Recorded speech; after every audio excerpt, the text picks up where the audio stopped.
over the last 2 years, I've traveled across the country to the best barbecue spots in the nation. And one of the very first places I had the pleasure of visiting was Moo's Craft Barbecue in Los Angeles. Yes, the Michelin Guide and LA Times best barbecue in California. The top 4 barbecue spot outside of Texas by Texas Monthly Magazine. The same Moo's Craft Barbecue that was on TV with Selena Gomez. So you're probably wondering, how did an overweight, pink beanie wearing backyard cook get behind the scenes at Moo's Craft Barbecue, learning how they make their award-winning barbecue for an entire week? And to that I say, first of all, relax, okay? I'm working on my diet, all right?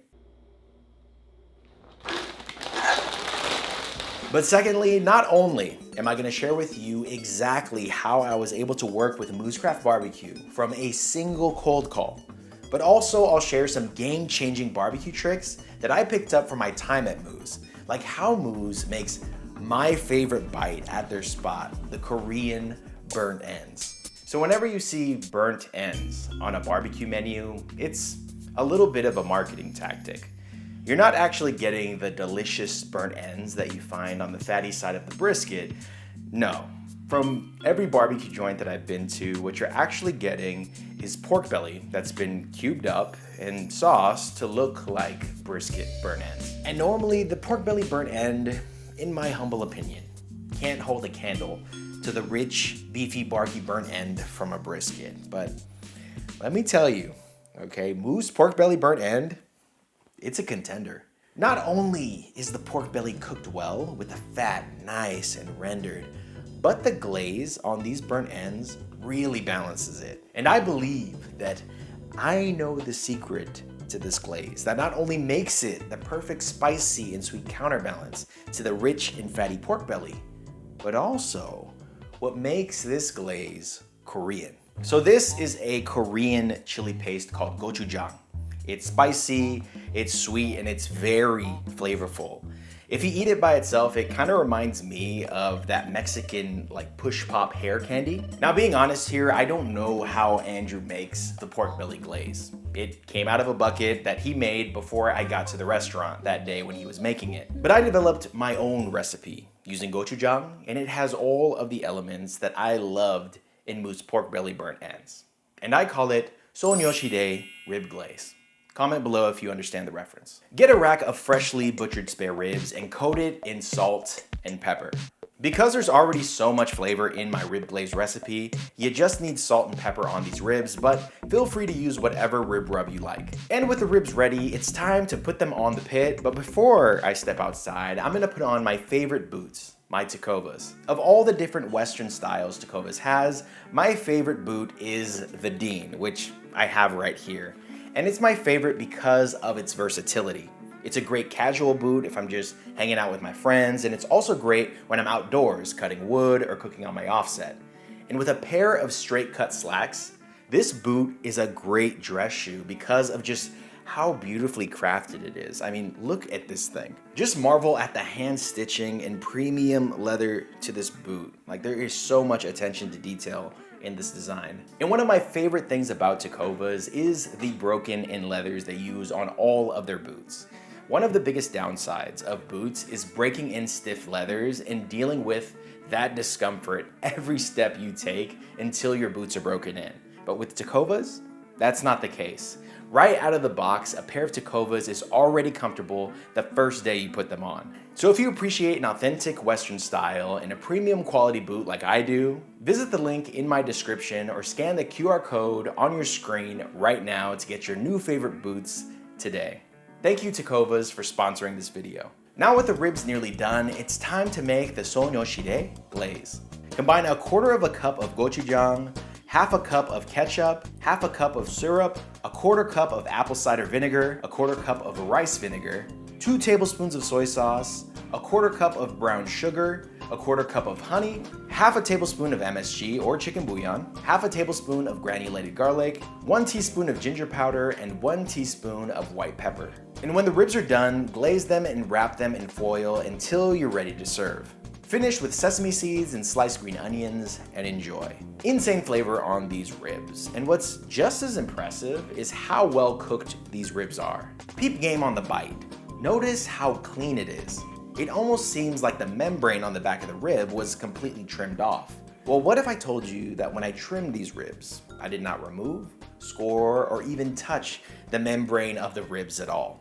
Instead, I used a simple rib cooking trick that I learned from Moozcraft Barbecue, which is the second tip on this list. So my golden rule when using any smoker is you have to understand how the smoker functions. And for offset smokers like Moozcraft Barbecue uses, they are what's called a top-down cooker. So you have the fire in the firebox, which creates the hot smoke that travels through the cook chamber over the food, cooking it from the top down before the heat and smoke leave through the smokestack. Now, offset smokers are by no means perfect machines. So although the top of your food gets the majority of the heat, the entire cook chamber is filled with smoke and heat. So the bottom of your food is also getting cooked at the same time. But the problem with the offset design is when you're cooking ribs, the membrane doesn't get hot enough since it's facing the bottom of the smoker, which is the cooler part of the smoker, as I just explained. So when the ribs are done cooking, the membrane becomes a thin, rubbery, unpleasant film that you can't bite through. So to fix this, well, first of all, you could simply just remove the membrane. But if you're cooking a ton of ribs for a party and you don't want to spend the time removing or scoring all the backs of the ribs, here's a trick that the pros do. When using an offset, once the ribs are nearly done, for the last hour of the cook, flip the ribs over so the bones are facing up. This will cook the membrane and ensure a nice tender bite all the way through the rib. So Mooz was the first place that I saw this technique used, but as I traveled around Texas over the last couple years, I noticed that pretty much every barbecue joint that cooks their ribs on an offset does the exact same thing. And that's not the only thing that Mooz picked up from Texas. They also got some inspiration with a burger on their menu that Eater calls one of the best burgers in Los Angeles. And when I tasted it, I instantly knew the simple, ingenious trick that made this burger stand out in such a foodie place like LA. So for the last couple of years, the most popular burger on YouTube has been, without a doubt, the Smash Burger. And some would say that the Smash Burger meta gained a ton of its momentum from the Oklahoma burger trend a couple of years ago, where channels from Kenji Alt Lopez all the way to Chud's Barbecue were racking up hundreds of thousands of views by taking some ground beef, smashing it into a pile of thinly sliced onions, and then sticking that onto a bun.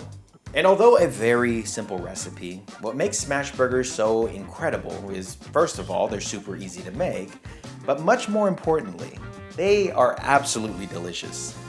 Thin burger patties, basically deep fried in their own fat, creates an incredible outer layer of crispiness that's an absolute flavor bomb. And most barbecue joints know the power of the smash burger well, where spots like Dane's Craft Barbecue, Bar A Barbecue, and Redbird Barbecue include smash burgers on their weekly menus. But where the internet and other famous barbecue joints zigged with the smash burger, Moozcraft Barbecue zagged with a thick burger.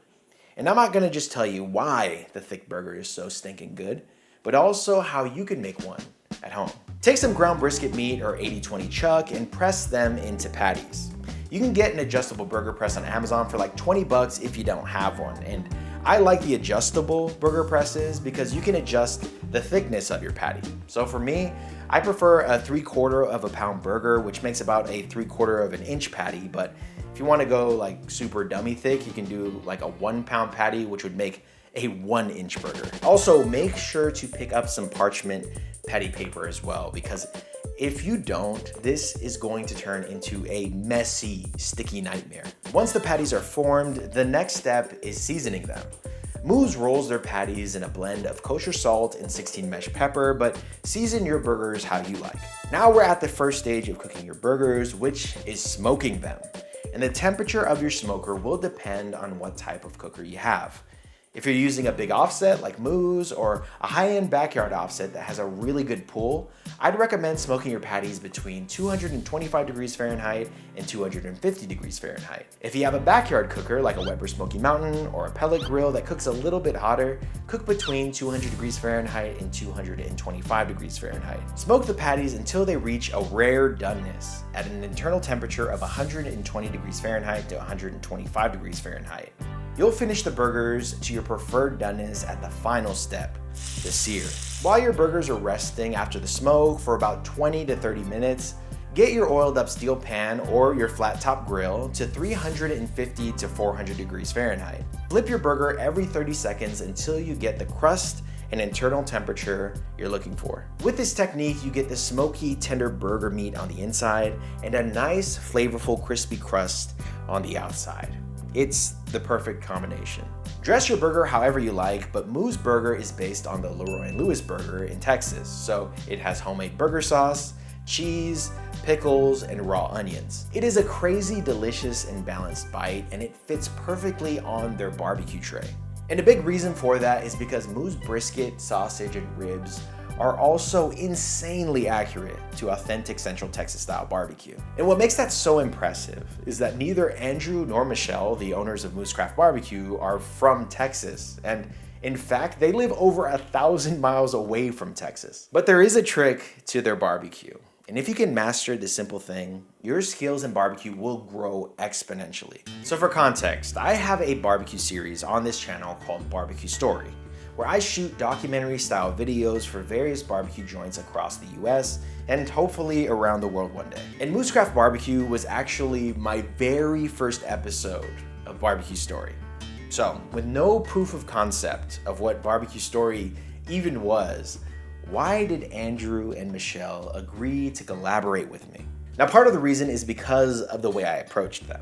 I could have easily blown my opportunity with Moo's if I botched my opener, but don't worry, I'm gonna cover that in just a little bit. But the bigger reason is because Andrew and Michelle just rarely say no to opportunities. While running a restaurant, they do Texas barbecue crawls. They collaborate and do barbecue events across the countries with pitmasters from Texas. They do media projects with big dogs like Food Network and even small-time YouTube channels like mine. They've cooked with the best and they've done their homework when it comes to authentic Texas-style barbecue. And they welcome every opportunity to get their name out there, and it reflects in their amazing food and also in the tremendous success of their business. They are really inspirational. And I suggest that you take this same approach with your own barbecue. When you're at work, if there's a big meeting or an event, volunteer to cater. Whenever there's a party, a wedding, a baby shower, be the first person to offer your services. Put yourself out there and take every opportunity you can to cook, and your growth will skyrocket. And on top of that, you can make some really good side hustle money. And if you really want to grow your skills in barbecue, you also have to take opportunities at the professional level. That's right, you gotta work with actual barbecue joints. And don't worry, I'm gonna tell you my method that'll help you work with pretty much anyone you want to. Using the simple method I'm about to show you, I was able to work with Moo's Craft Barbecue with no prior relationship with them. And it's also how I've landed gigs at all of the restaurants I've done barbecue stories for over the last couple of years. So step one is to download Instagram, okay? Instagram is the social media for foodies and also for restaurants. It's the app I use to message the different barbecue spots I work with. Also, as a side note, since YouTube doesn't have a messenger feature, with Instagram, if you have any barbecue questions, you can just message me anytime. I want you to learn as much as you can about barbecue and get inspired by all of the content on this channel, from these behind the smoke videos all the way to the barbecue stories. My biggest dream is to share a barbecue story about one of you. Someone who started their barbecue journey because they were inspired by the videos here and eventually opened their own restaurant. That would be so sick. So seriously, reach out to me on Instagram anytime. But anyways, once you've downloaded Instagram and you've figured out which restaurant you want to contact, it's time to use my ultimate cold call prompt. And I've broken down this killer method into 3 steps. So step 1 is called the greeting. So this first step is as simple as it seems. But if you open with a terrible greeting, you've just killed any chance at collaboration. Whoever you're contacting, do not greet them as the restaurant, okay? Just picture it from the restaurant's point of view, okay? I'm gonna pretend this is a letter, okay? Hello, Moo's Craft Barbecue. They're gonna think you're either doing an African print scam or you're trying to get them to make an Instagram post for a free $20 thermometer. They're not gonna read the rest of your message if you open like that. Instead, just take literally 5 minutes to find out who owns the restaurant, or even better, who runs the social media account. The easiest way to do this is to look them up on LinkedIn, but if they don't have a LinkedIn, just look up the About Me section on the restaurant website. You can also look at YouTube, Facebook, or just Google them. And all you have to do is say hello, okay? Just go, hello, person. So for example, with Moosecraft Barbecue, it would be, hello, Andrew, or hello, Michelle. Step 2 is what I call the preheat. And this is also a very critical step, because if the greeting is getting the restaurant to open the door, an effective preheat will get your foot into the door. So the purpose of the preheat is to give a good first impression and get them interested in what you have to offer. It combines a compliment, which will get the restaurant owners to like you, with an answer to one of the first questions that popped up into their heads the minute they started reading your message. And that question is, why me? Why, out of all the barbecue restaurants in your area or even the world, did you decide on their restaurant? Now, here are some examples of the preheat in action.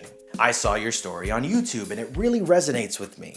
Or I found your page on Instagram and I have been salivating, scrolling through barbecue pictures for the last half hour. Or I tried your food and you have the best brisket on this side of the Mississippi. Whatever your approach is, the most important thing is to make sure it's honest, okay?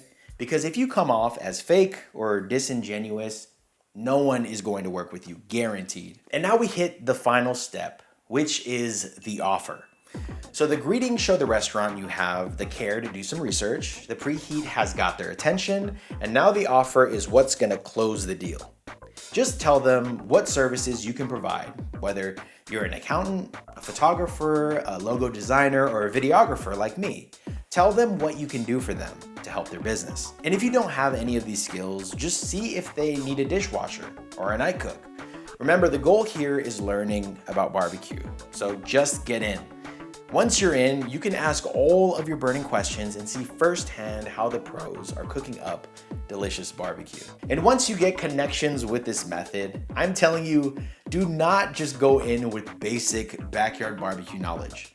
But if that's all you have, you're in luck, because I have a trick you can do in less than 15 minutes that'll teach you how the #1 barbecue joint in Texas, Goldie's, makes their incredible barbecue.